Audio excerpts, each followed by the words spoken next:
రెండవ పఠనము పౌలు గలతీయులకు రాసిన లేఖ 4వ అధ్యాయము 1వ వచనం నుంచి 5వ వచనం వరకు.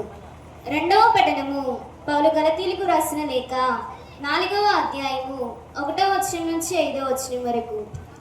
మరియు నేను చెప్పినది ఏమనగా, వారసుడు అన్నిటికీ కర్తయ్యై ఉన్నను, బాలుడై ఉన్నంత కాలము అతనికి దాసునికి భేదము లేదు.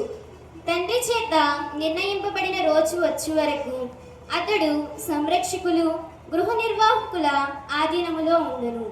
అట్లే మనమును బాల్యదశలో ప్రాపంచిక ప్రాథమిక నియమములకు బానిసలమై ఉంటిమి. కానీ కాలము పరిపక్వమైనప్పుడు దేవుడు తన కుమారుని పంపెను.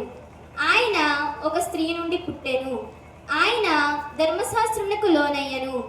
మనము దేవుని దత్తపుత్రులు మగునట్లు ధర్మశాస్త్రముకు లోబడి ఉన్న వారిని విముక్తులను చేసెను. ఇది ప్రభుని వాక్కు.